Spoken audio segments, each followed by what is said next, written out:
¿Alguno de acá estuvo en la COP26 presencial o lo cubrieron todo a la distancia viendo a Thaís y a toda su cobertura? Porque capaz que alguno estuvo y ya podemos empezar a hablar con Inés. Inés, ¿nos querés contar un poquito mientras recibimos a Thaís? Si te da vergüenza no pasa nada. Acá, mirá, ahí te veo. Bueno, no sé qué contarles porque yo estuve como party overflow, no del lado periodístico, entonces, ¿Y si cómo tienen fue la preguntas. experiencia?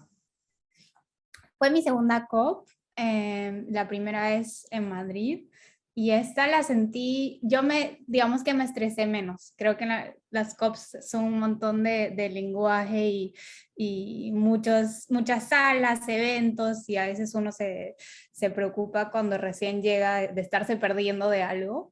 Y eso fue algo que aprendí en esta segunda vez, fue como, bueno, hacemos lo que podemos y no estresarse, ¿no? Entonces, al modo personal me divertí más. Bueno, buenísimo, porque con todo el tema del COVID a algunos les agarró un estresazo, todo lo Mm. contrario. Pero, ¿qué sabor te dejó esta COP? Bueno, a nivel de resultados, eso también, creo que en la primera salí muy decepcionada porque esperaba mucho más del sistema y ya llegó Thaís, así que creo que ella puede hablar. Hola, Pero Thaís. creo Hola que chicos, sabemos que perdón, vengo con la puntualidad inglesa y nada. La lluvia, Buenos Aires, tengo que volver a acostumbrarme a calcular, ¿no? Unos minutitos más. Gracias ahí que Renata por dar la bienvenida a todos y gracias a todos por esperar estos minutitos. No, un placer. Inés casi te roba el puesto porque ella estuvo en la COP y nos empezó a contar. Así que si no ¿Nos llegaba, cruzamos en los pasillos, Inés, o...? No. Con los barbijos a mí confieso que me costaba un montón identificar a la gente. O sea, estaba como así, es o no es, o sea, como, y a veces se me acercaba alguien y era como, ah, ok, sos vos. La verdad que era algo muy difícil no sé si en este pasa lo mismo, pero todos ahí con los barbijos, eso fue un desafío más para sumarle a la COP. ahí te cuento, tenemos gente alrededor de todo el mundo, están desde Italia, desde Mendoza, Mar del Plata, Andorra, ahí se estuvieron presentando por el chat y tenemos gente alrededor del mundo, así que muy, muy copado este encuentro. Yo ya me presenté, para los que acaban de llegar les vuelvo a repetir. Mi nombre es Renata Berra, soy encargada del área de membresías de redacción y un par de cositas más. Y hoy estoy acá para, nada, darle la bienvenida a Thaís nuevamente. Ella nos va a estar contando qué nos dejó la COP, entre todas sus historias, su cobertura, sus notas, sus ediciones de newsletter y todo. Tenemos el placer de recibirla hoy acá y que nos lo cuente en primera persona. Ella va a hablar 15 minutitos por lo que me estuvo diciendo y después la idea es que la dinámica sea algo conversacional. Así que no tengan miedo, que no les dé vergüenza, aprovechen que tienen acá a una genia experta en cambio climático y hagan todas las preguntas que quieran. Lo más oportuno es que levanten la mano, así no nos vamos pisando, así que eso también respeta el orden de las preguntas. Así que eso, nada más, Thaís, ya está, te escuchamos. Gracias, Renata, por esa presentación. Y si quieren también lo mismo, los invito a, si quieren, si pueden, también, porque sé que a veces por problemas técnicos encender sus cámaras, así los veo. Hablar de la COP también habla mucho sobre los rostros y lo que pensamos, ¿no? Sobre lo que pasó. Y la verdad es que a la hora de pensar esto no quería venir ni con una presentación, con los resultados, me parecía que lo mejor era que sea más conversacional, ¿sí? Me parece que a veces se hacen muchos webinarios o reportes post-COP y falta esta cosa de despejar dudas y con esto los invito a que sea lo más, o sea, las dudas que tengan, si es como, no entiendo la verdad nada de artículo 6, yo tampoco, chicos, no, a lo que voy es como que sigue siendo difícil entender el artículo 6, pero a lo que voy es que cualquier tipo de duda, no tengan miedo. O sea, yo siempre digo que yo incluso vengo cubriendo las COP desde 2014 y sigo aprendiendo del proceso en cada COP. Entonces acá la idea es que entre todos podamos comprender mucho más. El propósito, sobre todo, y la apuesta que hizo Redacción en la cobertura es acercar más este proceso de negociaciones a las personas para que lo conozcamos, para que le exijamos, ¿no?, más. Así que con eso espero que sea más una conversación. Yo voy a dar como un pantallazo en función también de algunas preguntas que me parecieron muy interesantes que algunos de ustedes ya hicieron. Y voy a arrancar con algo que me parece que es lo transversal, porque había muchas preguntas sobre esto, que es: ¿sirven las COP frente a la emergencia climática? No es mucho, alguien puso como esto de la CMA, ¿no? La COP, la CMP, y que acá hay que siglas, y que una palabra y la otra. ¿Sirven las COP? A ver, y con esto lo voy a decir quizás diciendo, bueno, ¿por qué si empecé en 2014 sigo yendo, ¿no?, a cubrir las COP? El proceso no es perfecto, es un proceso imperfecto, tiene un montón de fallas y creo que se pueden seguir modificando, ¿no?, un montón de cosas para mejorarlo. Es el proceso que tenemos. El Acuerdo de París es el acuerdo que tenemos en consenso. Cuando justamente se llegó en 2015, todos sabían que no era el acuerdo perfecto, que había un montón de cosas para mejorar. Entonces, lo que hay que hacer ahora es que eso se cumpla, es que se implemente y que haya más ambición en la acción. Entonces, por eso es que, si me preguntan a mí, ¿no te frustra un poco?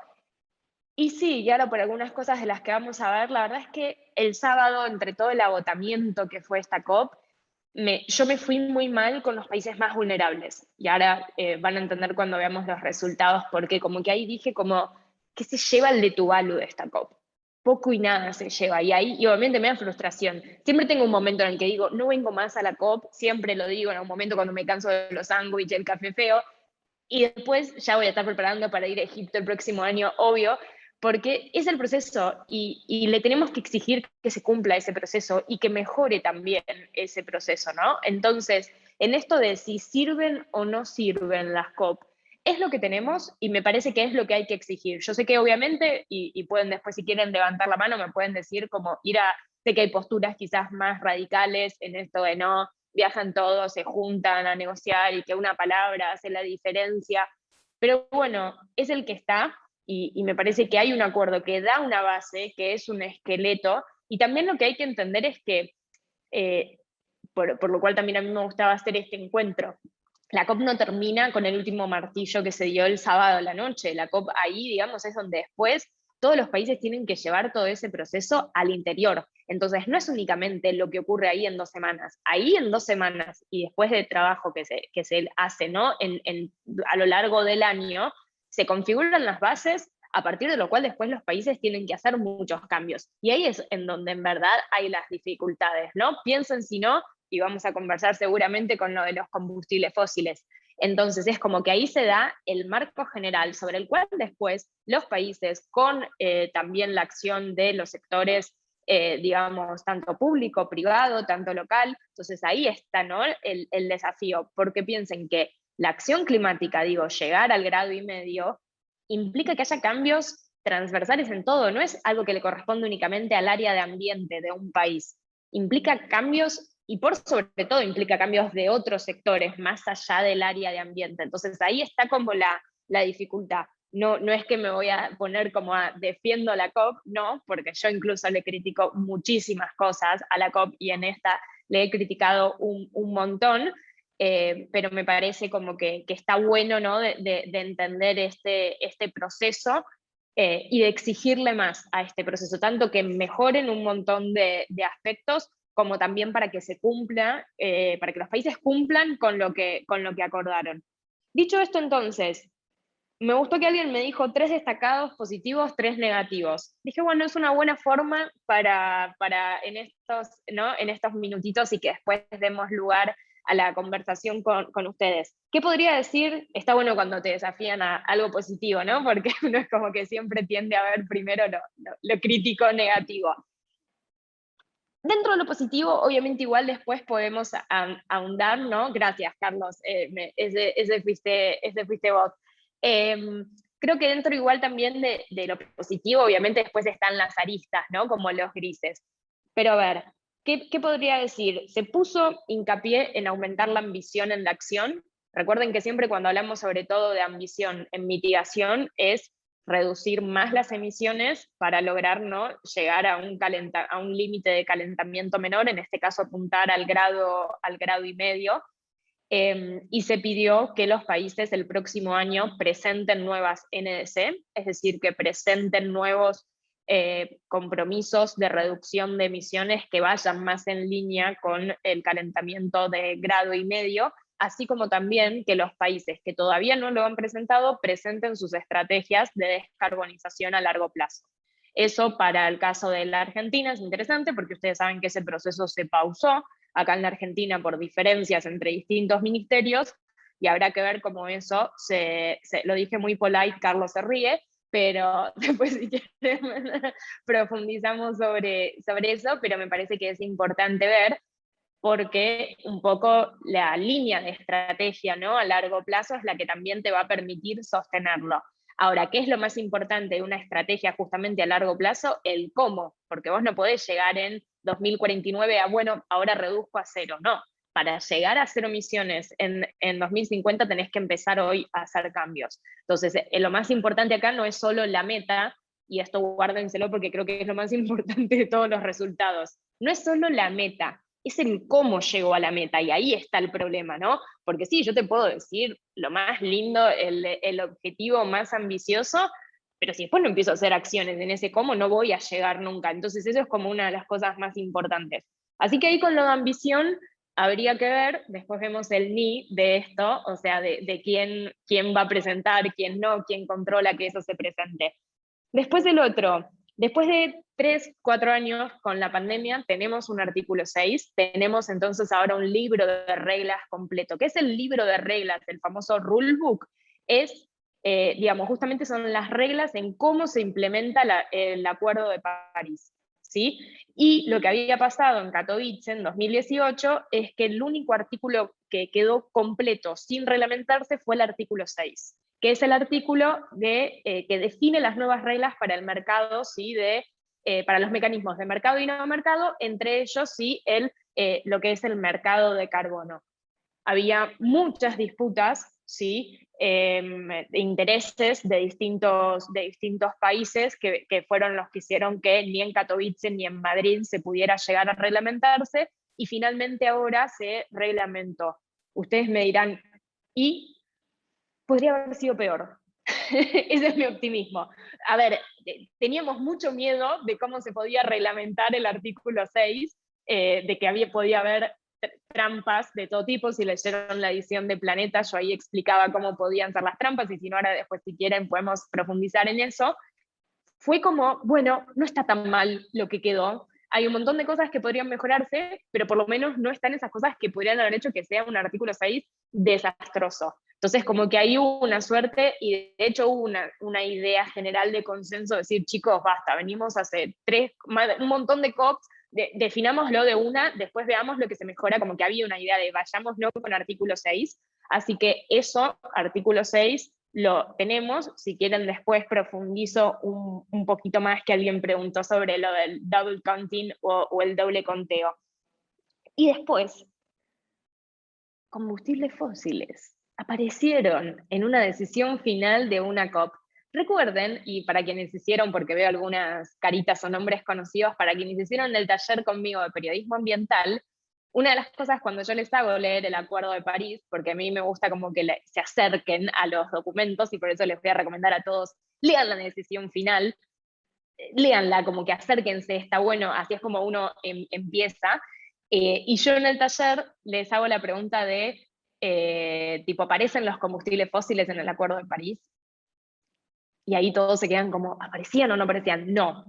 El término, el concepto combustibles fósiles no aparece en el Acuerdo de París. Obviamente por un montón de intereses en cuestión, pero sobre todo porque hay muchos países que dicen que hay que hablar de lo que es el objetivo, no de las fuentes sectoriales, de donde vienen sí las emisiones. Porque ellos lo comparan que entonces, cuando se habla con financiamiento, no estamos hablando de cuáles van a ser las fuentes de financiamiento. Se entiende como el argumento de algunos países para no ponerlo sobre la mesa. Bueno, hubo varias instancias en que se intentó poner combustibles fósiles, pero esta es la primera vez que en la decisión final, en este caso en lo que es el Pacto Climático de Glasgow, aparece sí el término de combustibles fósiles, con un mayor énfasis en lo que es el carbón y en los subsidios ineficientes. No sé qué es eso, confieso. Subsidios ineficientes, veamos quién después dice que cuando un subsidio es eficiente o no, o sea, de nuevo las palabras importan, pero empiezan a aparecer. Y para mí esto sí es un destacado positivo, porque el hecho de que empiecen a aparecer es como medio que ya no empieza a quedar otra. O sea, chicos, va a haber que modificar eso. Entonces me parece que es como que ahí se empieza, ¿no? A ver como esta presión de que inevitablemente de ahí se van a tener que hacer ciertos cambios. Y en relación con esto, alguien me preguntó, tenía el dato de Global Witness respecto de la cantidad que hubo, ¿sí? de más de 500 personas acreditadas que eran representantes del sector, ¿no? de combustibles fósiles. Que eso fue o sea, algo que se le preguntó en conferencia de prensa y sobre lo cual la presidencia de Reino Unido dijo que no tienen el detalle como... En realidad sí tienen el nombre, o sea, nombre y apellido y la organización a la que pertenecen, pero bueno, como que no pudieron confirmar eso. Se sabe históricamente que, digamos, los representantes del sector están ahí en las COPs, que obviamente tienen el derecho de participar. El problema es la presión que se puede generar, ¿no? sobre las negociaciones. Y entonces esta pregunta iba así, la presión para suavizar un poquito el lenguaje, sobre todo respecto del carbón, podía venir, ¿no? desde ese lugar. Y la verdad es que yo creo que va a una cuestión más lo de suavizar, ¿no? que fue el lenguaje respecto al carbón, que si quieren, a ver, el último minuto hubo el problema por el cual casi se cae todo del consenso, fue porque India pidió que el lenguaje se modifique de phase out a phase down. Bueno, todos buscando qué significaba eso. A ver, ¿y cuál sería la diferencia? El phase out sería eliminar el carbón hasta un momento en el que vos parás, hasta que se termina, ¿sí? En cambio, el phase down sería reducir gradualmente, pero nunca no termina de haber como un momento en el que cortás, ¿no? de usar carbón. Esa es la diferencia. Fue un pedido de India que contó con la aceptación de Estados Unidos, la Unión Europea, China, y que la presidencia de Reino Unido aprobó. Entonces, ¿India es el villano? Bueno, yo les nombré otro grupo de países también ahí, o sea, ¿no? Como que, digo, alguien también lo aprobó, más allá de que se quejaron un montón de otros países por ese cambio de último minuto. ¿Y por qué digo esto de por qué India pide suavizar el lenguaje independientemente del gobierno de turno?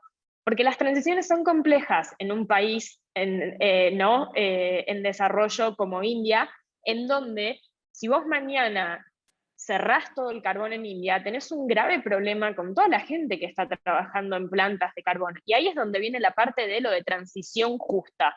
Digo, y con esto no me voy a poner a defender a India, pero sí es cierto que es mucho más fácil para los países desarrollados acelerar la transición que para los países en desarrollo, cuando encima ni siquiera se está dando la ayuda que tanto se prometió que se iba a dar a los países en desarrollo. Entonces imagínense, sí chicos, todo bien, eliminemos el carbón, pero India ahí quiso suavizar un poquito el lenguaje, por todos los desafíos que implica la transición, y me parece que esto es importante de cómo hacer para que todos puedan hacer la transición y no que algunos se queden detrás, ¿no? en ese proceso. Entonces ahí un poco fue la dificultad con eso. Esto me lleva entonces a los tres, digamos, aspectos negativos que dejó la COP, y uno de ellos fue el financiamiento. Si ustedes me preguntaban cuál era el tema que vos seguías, financiamiento. ¿Dónde están los 100.000 millones, chicos, que venían prometiendo que tenían que estar sobre la mesa el año pasado, este año, o sea, anualmente de 2020 a 2025? Todos hablaban así de financiamiento, pero yo era como, incluso Obama, Obama ni habló de los 100.000 millones que él había dicho en Copenhague y que reprometió, ¿no? Volvió a prometer en París. Y sí, la decisión final habla de que están preocupados, de que urgen que los países desarrollados cumplan con ese compromiso, pero nada más que eso. O sea, y entonces hoy los países en desarrollo ¿Saben qué va a pasar con ese dinero? No. O sea, ¿cuándo va a estar ese dinero sobre la mesa? Las proyecciones hablan de en 2023, va a estar el de 2020. Entonces, ahí hubo un reclamo de la convención de Patricia Espinosa de que ese dinero esté el próximo año. Entonces, de nuevo, sí, todo muy lindo, eliminamos el carbón, pero vos no me estás poniendo el dinero sobre la mesa para ayudarme a que yo pueda ir en línea con esa transición. Entonces, ese tema, la verdad, que era uno de los temas que más querían países en desarrollo, incluso la Argentina, no se pudo avanzar y los países desarrollados estuvieron muy firmes, en especial Estados Unidos, en no querer aceptar ningún, por ejemplo, propuestas de comité, como hizo la Argentina, para ver cómo empezar a destrabar este tema. Y digo, acá cuando hablo de los países no es que hay buenos ni malos, o sea, es una negociación. Pero cuando mucho se hablaba de, ay, qué bueno, vuelve Biden, por supuesto que es mejor que no tener un negacionista, pero Estados Unidos sobre la mesa es complejo, y eso hay que tenerlo en cuenta. O sea, es un jugador, y es un jugador que cuando te dice que no, no afloja. Y eso es un problema. Y fue de hecho un problema en otro de los temas, loss and damage, pérdidas y daños. Al no ver que había algo claro sobre financiamiento, los países dijeron, sobre todo los más vulnerables, dijeron, bueno, nada, llevémonos algo en materia de financiamiento para pérdidas y daños. Estados Unidos. No. No, no, no, no, no, no, no, no, no, y no, y no. Entonces, ellos querían también la creación de un comité, vamos a pasar a unas suertes de diálogos que va a haber sobre, bueno, cuánto financiamiento se necesita, y el problema es, ahí sí es donde se habla de la urgencia de la situación. Cuando hablamos de pérdidas y daños, ya es la última etapa de los efectos del cambio climático, como bien dice en la palabra, en donde necesitas responder a una situación o porque ya pasó una inundación, ¿no? Y demás. Alguien preguntaba de por qué, ¿no? Los países desarrollados no habían querido acceder como a esta cuestión más ambiciosa en materia de pérdidas y daños. Y alguien me dijo que había una suerte, me pareció interesante ese análisis, de que hay una suerte de miedo de que pueda haber litigación después. ¿Qué significa eso? Que si vos te comprometés a dar financiamiento para pérdidas y daños y después, no sé, una inundación muy grande, vos no diste el dinero, que el otro país entonces te pueda denunciar, ¿se entiende? Que digamos, legalmente. Entonces hay un temor de eso, más allá de que habría que preguntarle si efectivamente los países desarrollados tienen dinero o no para poner sobre la mesa, o lo tienen para algunas cosas y no para todo, pero más allá de eso también, de estos otros temores que puede haber respecto de la responsabilidad, ¿no? Que digo, a más ambición en el compromiso, bueno, cuál es mayor la responsabilidad que eso puede generar. Entonces, pérdidas y daños y financiamiento fueron, para usar la palabra, grandes pérdidas para los países en desarrollo y para los países más vulnerables. O sea, no se fueron con lo que venían a buscar, y yo agregaría con lo que se merecían llevarse, me parece, de esta conferencia. Y el otro punto no menor, que no hace quizás a lo técnico, es que hubo muchos problemas, y me parece importante remarcarlo para que esta COP sea lo que se había dicho que iba a ser, que es que sea una COP inclusiva. Y no lo fue. Y de hecho hubo muchos problemas para que el proceso mismo de negociación sea transparente, ¿sí?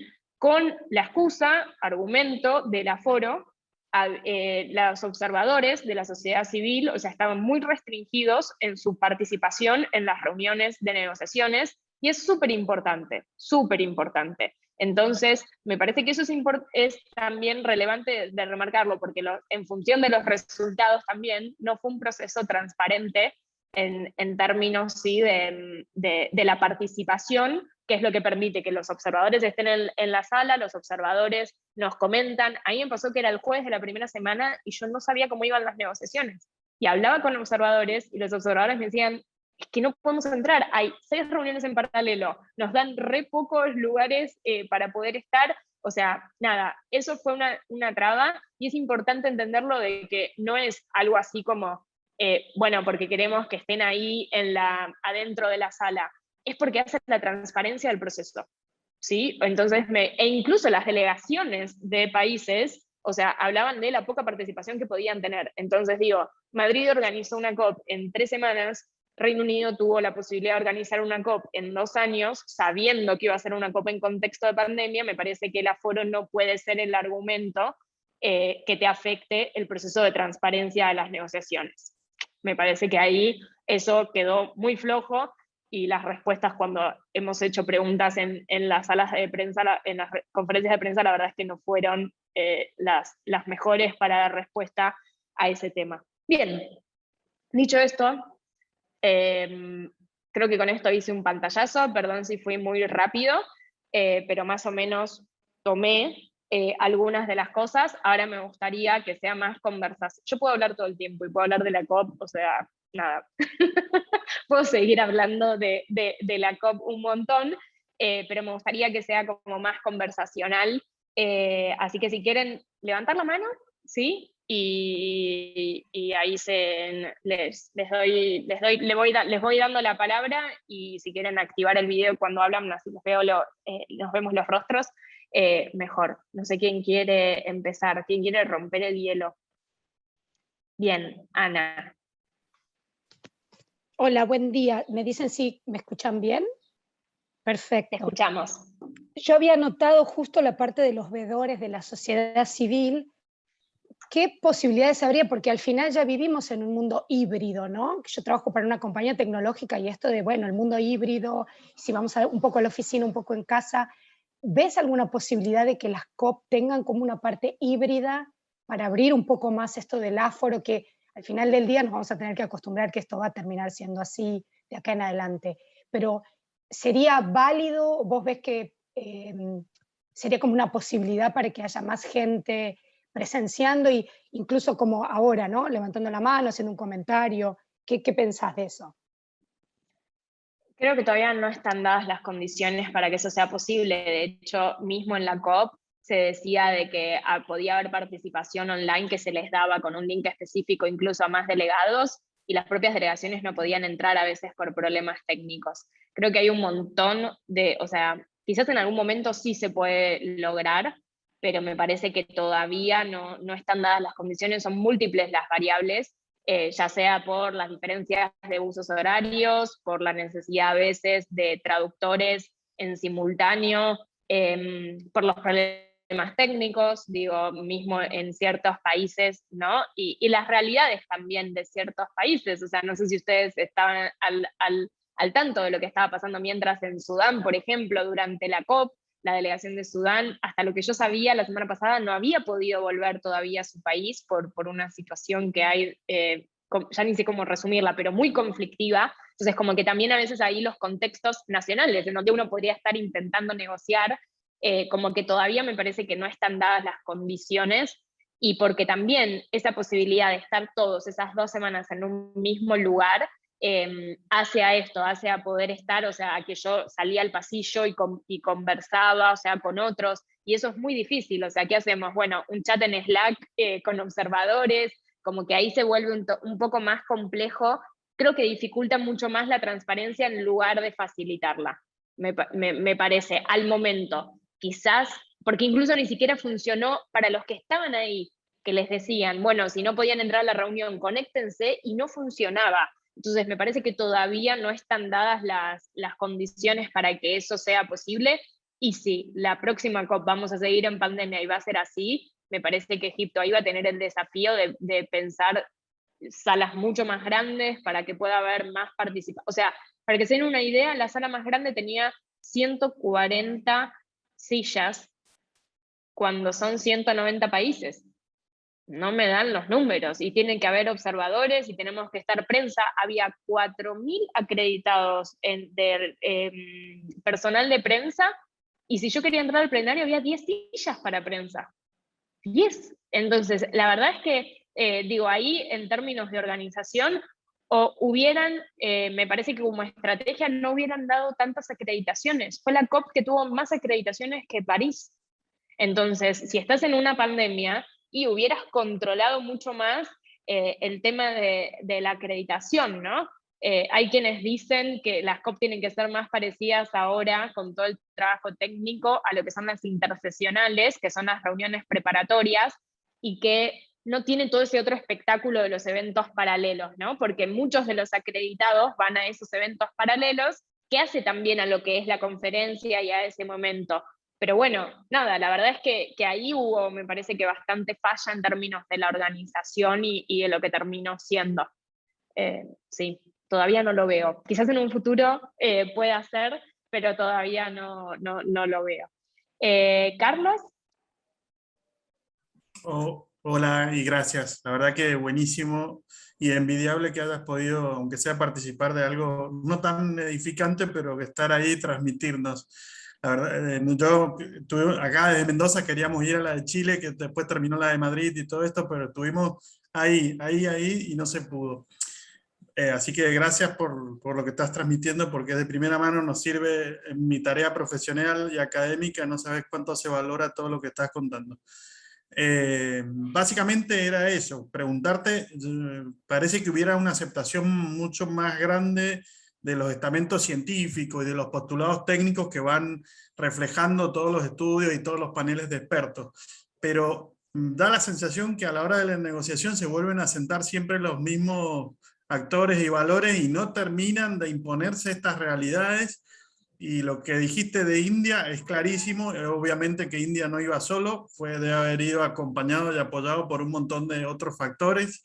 La mayor delegación por representantes de sectores fue la de las energías fósiles, es decir, había, si bien va creciendo todo este estamento científico, todo este postulado, toda esta evidencia, no termina de reflejarse en las decisiones finales. Y esto último que me acabas de contar de la falta de transparencia en la exposición, en la negociación, en la participación, es gravísimo. Lo encuentro realmente serio. Más allá de la coyuntura individual de la Argentina, que es otro tema para sentarse largo y tendido. ¿Cuál es tu impresión ya asistida a varias COP? Primero, me da la sensación de que van a pasar a ser bianuales o anuales seguramente, y después si ves que por un lado va todo el estamento científico y lo que siente la gente, llamémosle Greta, lo que sea, o los decisores políticos y los factores de poder, de gobierno. Me parece que se está abriendo esa brecha, otra grieta más que las conocemos tanto por estos lados. Nada más que eso y muchas gracias por todo lo que contás.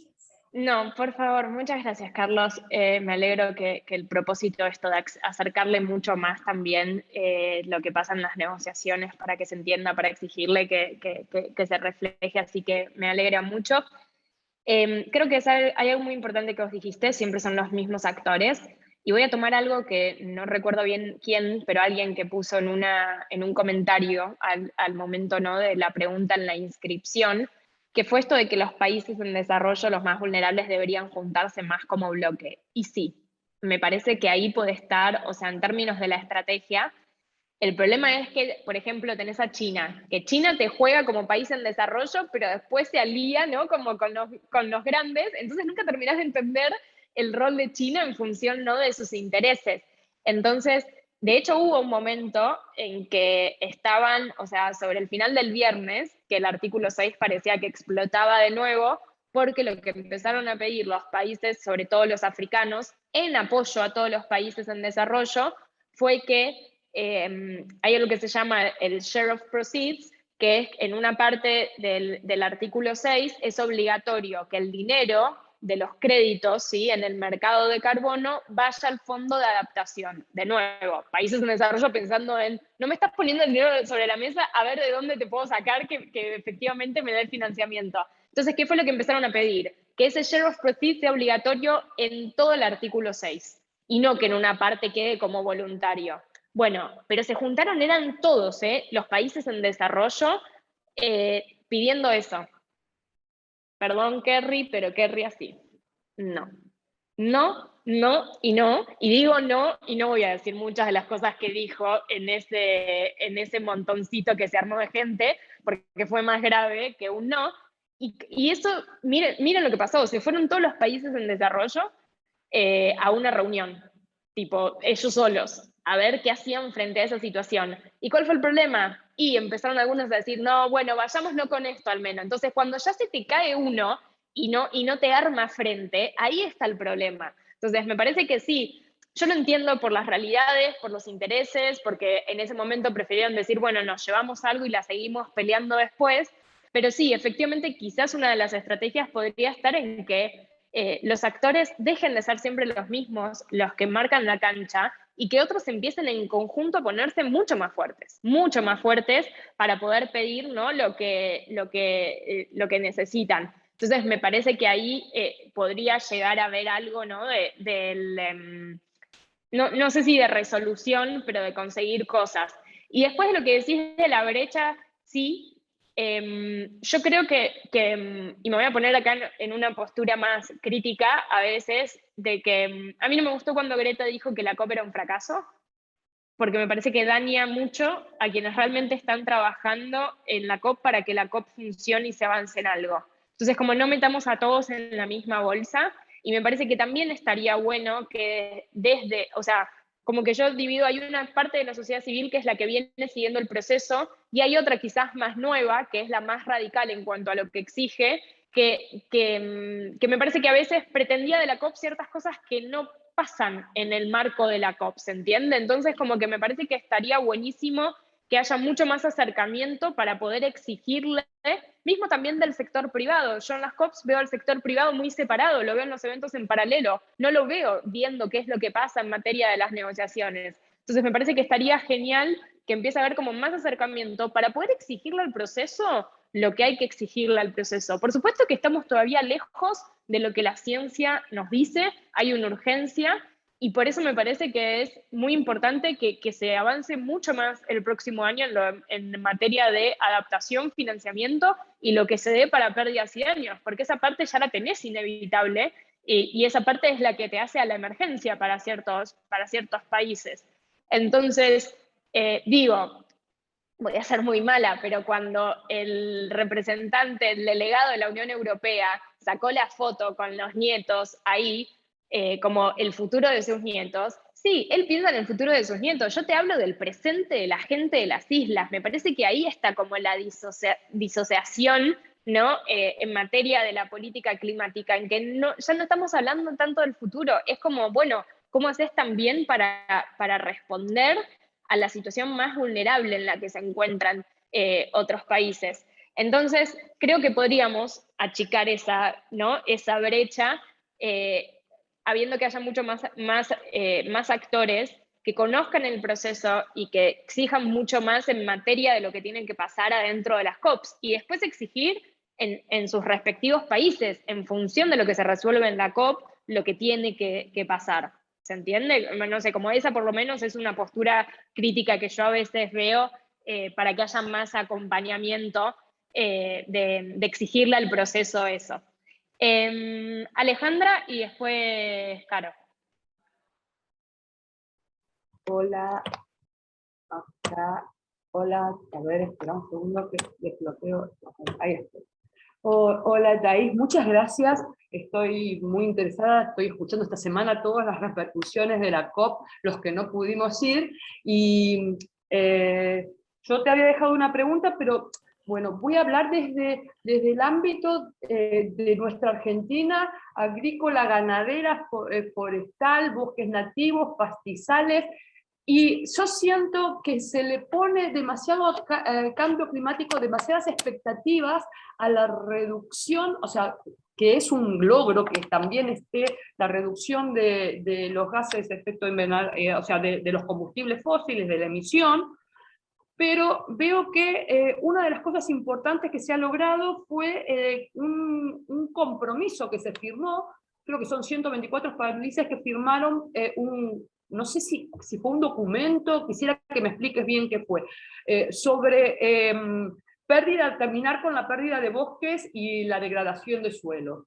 acompañado por unos pocos menos países que también hablaron, o sea, o firmaron un acuerdo, o no sé qué tipo de documento, y ahí sí te pido que me ayudes, respecto a la reducción de gases metanos, con lo cual está, digamos que asociado a toda la producción ganadera, y que creo que respecto a lo que estabas conversando vos, que los países en vías de desarrollo, que son generalmente los que tienen este tipo de producción, pérdida de bosques, gran producción de metano por ganadería intensiva, no la silvopastoril, y pérdidas de praderas también, que son grandes captadoras de carbono en pos de lograr superficies de cultivo. ¿Cómo lo implementaron? ¿Cómo se documentó? ¿En qué quedó fundado?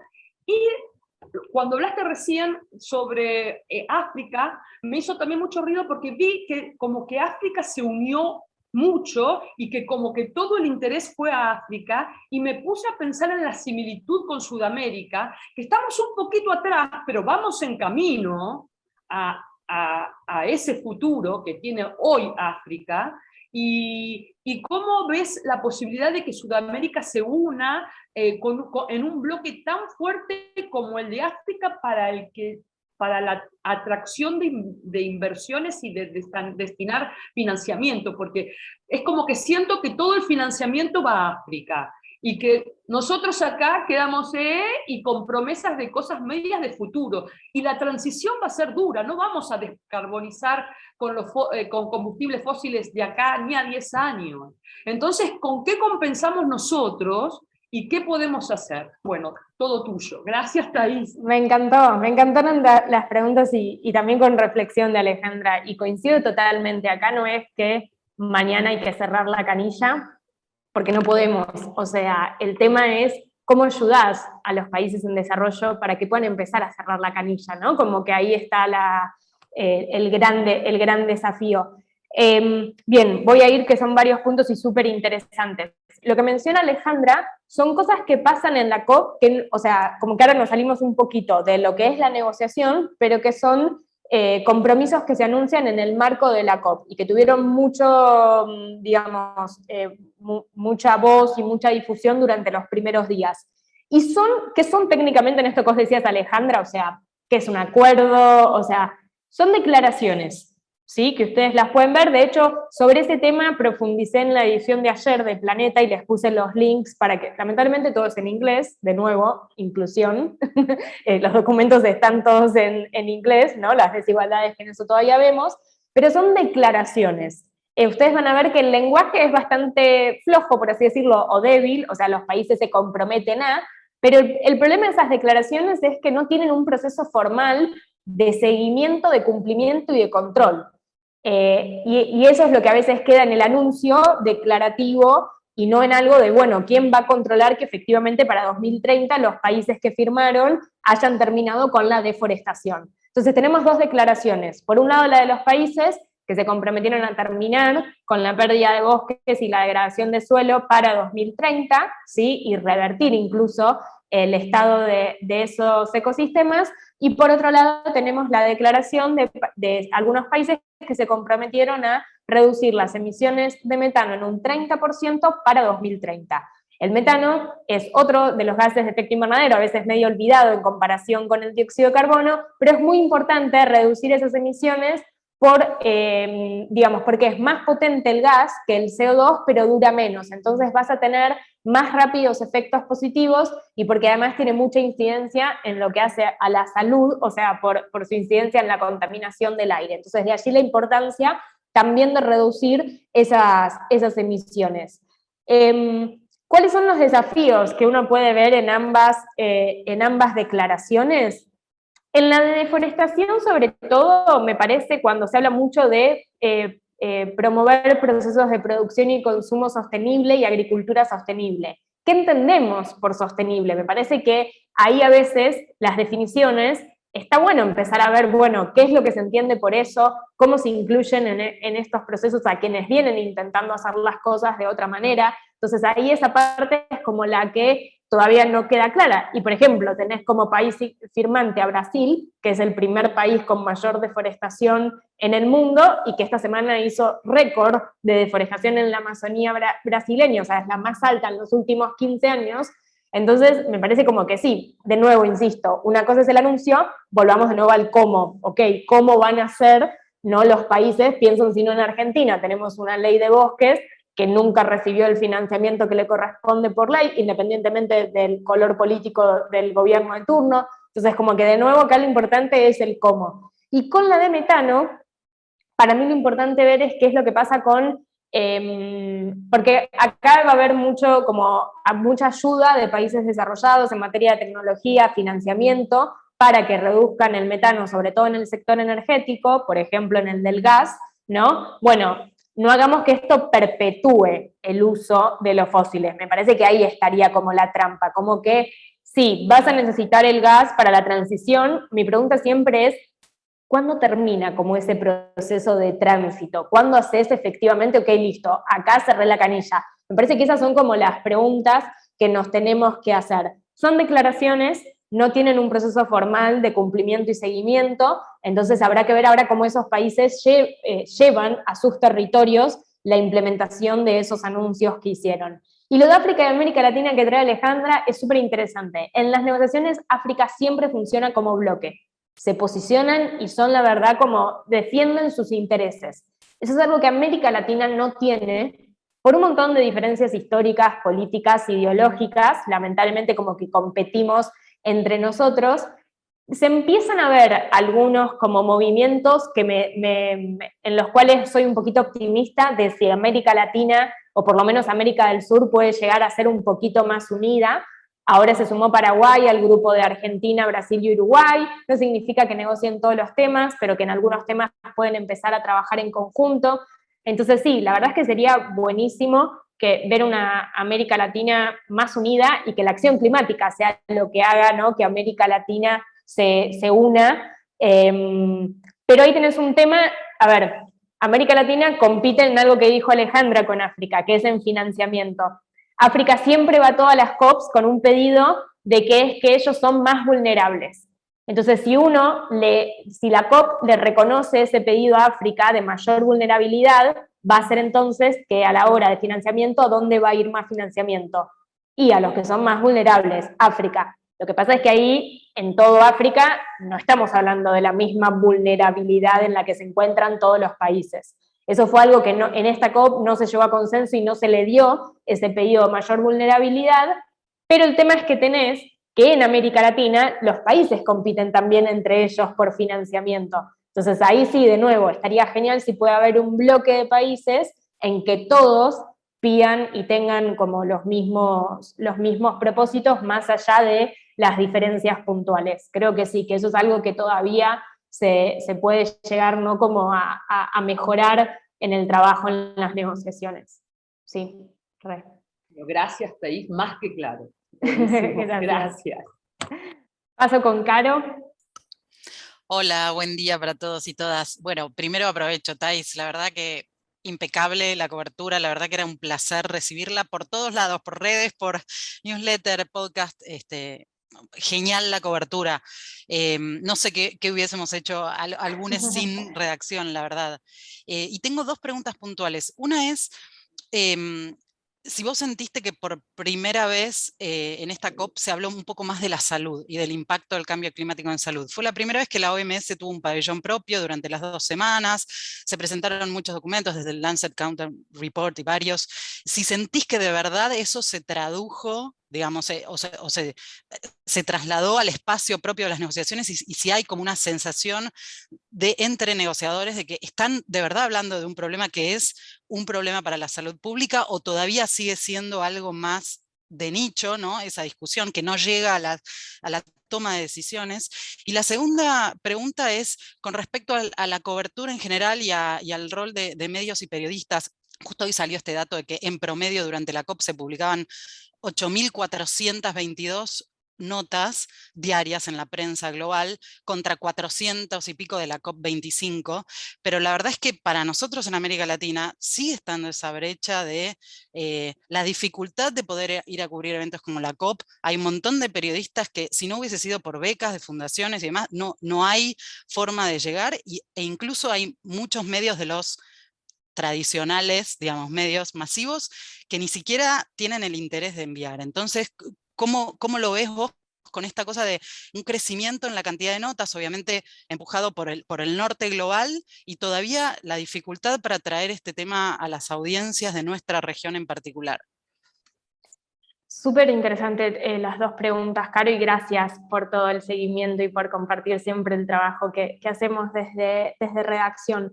Sí coincido con vos en que salud fue uno de los temas que más se vio en todo lo que eran los eventos paralelos, y que me parece que en otras COPs no estaba tan presente, como que cuando uno veía la agenda de todos esos otros encuentros que pasaban en paralelo a las negociaciones y a las reuniones, la salud estaba ahí presente. No sé si todavía como que está presente el impacto que está teniendo el cambio climático en la salud a la hora de pensar en la urgencia, ¿no? de cómo hay que avanzar en las negociaciones. Creo que eso todavía lo veo un poco, no sé si decir disociado por completo, pero que, digo, hablar de la salud, yo lo iría ya con la parte, ¿no?, de pérdidas y daños, y del daño ya que se está generando. Me parece que a veces hablamos mucho del daño material, incluso no lo pensamos en términos de las vidas que se pierden, ¿no? O sea, que podríamos estar evitando con un montón de cuestiones. Digo, la contaminación del aire es el mejor ejemplo, ¿no? O el peor de esta realidad. Entonces me parece que siempre en las negociaciones la parte de adaptación se vio como, o sea, tuvo menor importancia frente a la parte de mitigación y de reducción de emisiones. Y me parece que también en las negociaciones falta algo que muchas veces yo digo que falta en la comunicación, que es humanizar un poco más el cambio climático, digo. Y cuando estás hablando de los 2 grados o el 1,5 grados, estás hablando de vidas que se van a perder, de gente que va a tener que, de islas que van a desaparecer, ¿no? De naciones que van a tener que formarse en otro territorio, como que me parece que eso todavía está disociado, y lo relaciono mucho con la parte de adaptación, porque el tema de la salud hace a muchas cuestiones de eso, a cómo nos vamos a ir adaptando a los efectos ya presentes del cambio climático, a los efectos de lo que va a suponer también un calentamiento de 1,5 grados, porque acá no hay que olvidarse, y con esto no quiero que se vayan todos como, ay, hasta el 1,5 grados no es la solución, no, pero cuando hablamos del calentamiento de 1,5 grados, es un escenario de calentamiento mayor en el que nos encontramos ahora. Entonces también nos tenemos que adaptar a ese escenario que es el menos dramático, pero que va a tener, digamos, también mayores efectos del escenario actual que nos encontramos en 1,1, 1,2. Entonces como que me parece que sí, que lo de salud empieza a tener un empuje que me gusta mucho más con el rol que tiene activo, ¿no?, la Organización Mundial de la Salud, y que no me parece menor en el contexto pandémico, que empiece a ver estas relaciones. Creo que estaría genial como ver de conectarlo un poco más para humanizar más, ¿no?, como las negociaciones. Y sobre la cobertura, a mí siempre yo promuevo que más, por eso también doy talleres, que más personas comuniquen, ¿no?, sobre cambio climático. Me encantó ver esa cifra, pero cantidad no es calidad. Entonces, a mí me parece, porque yo lo veía también mismo en la cobertura que se hacía, ¿no?, en Reino Unido, y a veces parecía con la primera semana que la COP era únicamente lo de deforestación, lo de metano, y yo era como, son anuncios, o sea, como que parecía que eran como anuncios históricos, y ya está. Hubo medios que dijeron el martes de la segunda semana que había terminado la COP, y yo dije como, pero falta, 2 semanas completas, como que está genial, y el problema de lo que pasa es que, mismo me pasó a mí, o sea, y se los comparto, a mí el primer y segundo día, que cuando estaban los presidentes, no saben lo que era mi teléfono, que me llamaban productores, editores, para que salga a hablar desde allá. La segunda semana, mi teléfono estaba tranquilo, mi mamá me mandaba mensajes de cómo estás y demás, ¿no? Pero a lo que voy es como que cuando están los presidentes hay mucha atención. Me parece que o sea, estaría genial empezar a ver que haya más atención con comunicación de calidad en el proceso de las negociaciones, y no que se queden, que para quienes presiden una COP es súper estratégico. Si los medios, sobre todo los más grandes, se quedan únicamente con los anuncios de metas que no tienen una formalidad en su proceso, ¿en cuántos pudieron haber visto cómo quedó reglamentado el artículo 6, qué significa esto, qué pasó con el financiamiento? Entonces yo seguiría, o sea, como buenísimo que haya habido más cobertura, me parece que todavía hace falta mucho más en calidad. Y hablando en términos de igualdad, me parece que es necesario que haya, que también se trate el tema de la igualdad de los medios que pueden estar ahí. Por supuesto que había muchos más medios europeos que latinoamericanos. Piensen en las próximas COP que nos tocan. Es Egipto, Emiratos Árabes, de nuevo Europa del Este, y recién después viene América Latina. Entonces, en términos de costos, en Emiratos Árabes se está hablando de que va a ser en Dubái. Yo ni quise ver ya cuánto sería un presupuesto de una COP, ¿no? Entonces me parece que ahí es como muy importante también como otros actores se pueden sumar, o sea, como hicimos desde Redacción y con quienes los aliados que nos apoyaron para hacer esta cobertura, me parece que sí, que es necesario porque la perspectiva con la que cubrimos es distinta también desde el sur, ¿no? Global.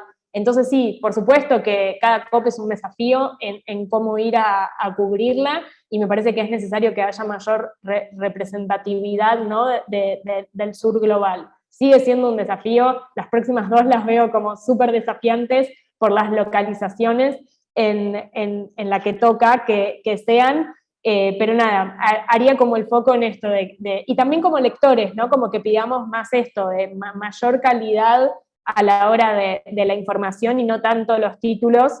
Yo había puesto en la frase que dijo uno de los representantes de Cannes en la primera semana, que los líderes estaban haciendo anuncios para los titulares, pero esos titulares no nos iban a salvar. Y me parece que ahí está el quiz de la cuestión y que resume muy bien esto, ¿no? Como, ojo a veces, políticamente, ¿no? Con ciertos anuncios que tapan quizás otros de los temas más importantes que se tienen que resolver. Germán, y no sé si después queda alguna otra pregunta, si no, vamos cerrando yo me podría quedar como un montón, pero nada, seguramente va a ser el primero de muchos. Gracias, Thais. ¿Me escuchás bien? Sí, sí. Bueno, yo laburo en una empresa agro, y siempre, bueno, todos los GMO, ahora está la edición génica, cada uno tiene su posición, y yo creo que después o en mi posición me gustaría compartirla, y qué se dijo después del COVID, o en mi visión que Europa siempre fue no GMO, y después del COVID, es decir, es como que no sé si es parte de la solución, pero creo que la ciencia en todo esto, porque hablamos de alimentación sustentable, de la agricultura responsable de un 25%, pero es uno de los... tiene esa responsabilidad, pero también es un sumidero de hacer las cosas sustentables, de alimentar al mundo, y yo creo que, no soy científico, pero creo que del lado de la ciencia está la solución, porque las tierras disponibles van a ser menos, hablamos de deforestación, y la gente para alimentar es más. Entonces es bastante simple la ecuación. Si queremos alimentar más con lo mismo, no podemos, si la ciencia no inventa, y yo creo que la ciencia viene por el lado de GMO, que tiene una mala propaganda por sector, porque no sabemos defendernos como sector, de la edición génica, que de a poco va ganando lugar.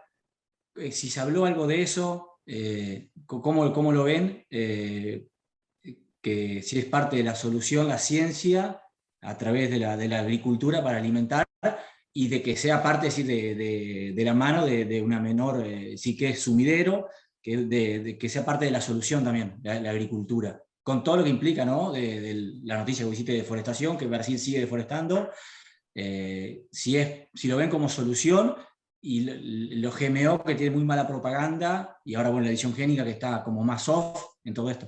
No sé si se entendió lo que quise preguntar, Sí. Hice un resumen de lo que vemos, de lo que yo veo del sector, ¿no?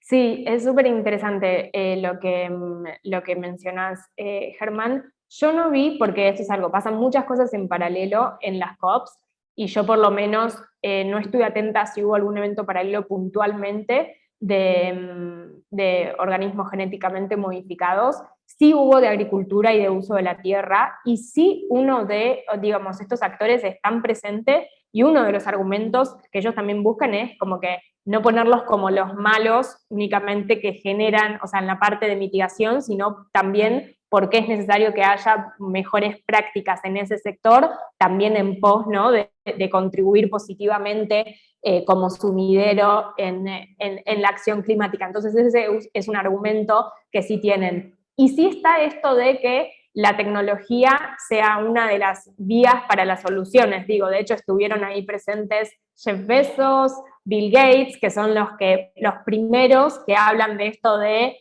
que la tecnología va a ser la que nos van a dar las soluciones. Después podemos entrar en las críticas, ¿no? En función de distintas tecnologías y de cómo van a ser las soluciones.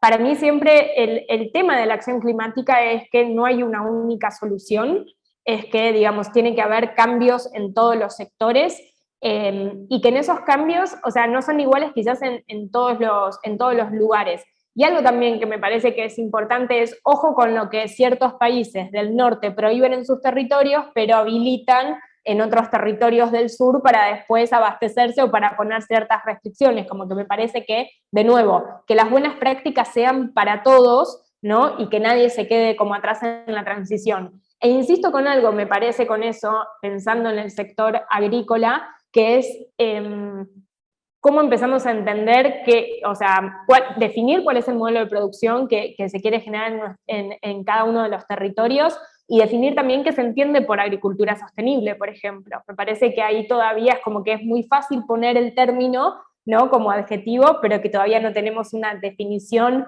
común, mismo acá en las provincias, ¿no?, de Argentina, mucho menos a nivel global. Entonces me parece que el gran desafío ahora va a ser, así como en energía, va a ser en agricultura, ¿no? Empezar a ver cómo, más para un país como Argentina, ¿no?, donde la agricultura es súper importante, ver cómo se hace, ¿no?, esa transición. No me voy a meter en visiones sobre, digamos, pros y contras o distintas miradas puntualmente sobre ciertas tecnologías, pero me parece que sí, que esos son parte de los desafíos que se vienen a la hora de pensar en cómo bajamos la acción climática, ¿no?, a los territorios. Sofía. Buenas, bueno, gracias por este espacio y quería hacer dos preguntas. Por un lado, una de esos titulares que salió al principio fue como, bueno, Argentina pide renegociar la deuda externa. Bueno, quería saber si crees que, entiendo que no, bueno, no se llegó a ninguna conclusión acerca del financiamiento, pero bueno, si crees que ese pedido puede tener lugar en un futuro o si es algo que pareciera que no va a progresar. Y por el otro lado, en materia de transición energética, hace poco salió un documento de la Secretaría de Energía, acá en Argentina, donde recopilaba un montón de información, no sé si ya tuvieron acceso, recopilaba un montón de información, digamos, cómo Argentina se posiciona en relación al mundo y cómo en realidad nuestra matriz energética está mal, pero no tan mal, porque está basada en gas en lugar de carbón, y pareciera, como, digamos, como que vos terminás de leer ese documento y decís, bueno, no tenemos que hacer nada, no hay que cambiar nada, porque todo está muy bien. Bueno, nada, ¿qué opinás de eso y cómo, digamos, esto que comentabas, este conflicto de Argentina para seguir trabajando en las reducciones, qué futuro le ves y cómo crees que nos posicionamos en relación al mundo? Súper interesantes las dos preguntas, gracias, Sofía. A ver, sobre el pedido que viene haciendo la Argentina, es, para los que no están en tema, lo explico un poquito, qué es lo que están pidiendo: canje de deuda externa por acción climática. ¿Qué significaría eso? No devolver una parte del dinero que debemos y destinar ese dinero, ¿sí?, de deuda a acciones climáticas en el territorio argentino. Ese es el pedido que se está haciendo. Lo volvió a decir el presidente, digamos, en su participación en la COP26, no es algo que se resuelva en la COP, no es del marco, digamos, de que se tenga que resolver en la COP. Eso ya hace más a la arquitectura financiera, ¿no?, internacional, y mismo desde el Banco Mundial y desde el Fondo Monetario Internacional empezaron a hablar de la posibilidad de tener que responder, ¿no?, como a estos cambios ante, por un lado, la realidad de que ciertos países están endeudados financieramente y de que hay que avanzar en la acción climática, pero todavía no hay nada definido. Me parece que puede ser súper interesante, o sea, si hay un cambio de este tipo, por los países que están endeudados y porque estaría genial que puedan empezar a aliviar esos endeudamientos en pos de avanzar en su acción climática. Ahí vendría, digamos, si eso se aprueba, vendría la parte, bueno, ¿qué entendemos por acción climática? ¿A qué iría ese dinero? Como después habría que controlar que efectivamente ese dinero vaya a acción climática. Y ahí paso a lo de energía. Sí, ustedes pueden decir el argumento: Argentina aporta menos del 1% de emisiones, ¿no? O sea, como hay algo en las negociaciones que se llama responsabilidades comunes pero diferenciadas, y significa que todos tienen que actuar ante el cambio climático, pero obviamente hay ciertas diferencias históricas. No es lo mismo Reino Unido como gracias, desde la revolución industrial, digamos, contribuyó al problema y a la realidad que tenemos ahora, que otros países. Entonces, en esa diferencia es que esos países que más contribuyeron al cambio climático son los que, por ejemplo, hoy tendrían que movilizar dinero para los países en desarrollo y ayudarlos también con transferencia tecnológica y capacidad para poder, conocimiento, ¿no? Para poder avanzar en la acción climática. Entonces, eso no nos deja fuera de actuar. Me parece que ahí está lo importante y a veces lo que estamos viendo en ciertos sectores de Argentina es como una resistencia a tener que, bueno, no es mi culpa. Y acá la verdad es que no estamos hablando de si es la culpa de uno u otro, es que todos los sectores van a tener que hacer cambios, todos los sectores. Entonces me parece que esta resistencia de, bueno, pero yo no emito, o porque esto, o porque yo ya vengo haciendo esto, me parece que los cambios van a tener que venir de todos los sectores, y estas resistencias o choques forman parte también de la acción climática, me parece, o sea, están dentro de este marco. El tema es no dejar que esos choques nos terminen dificultando el avanzar.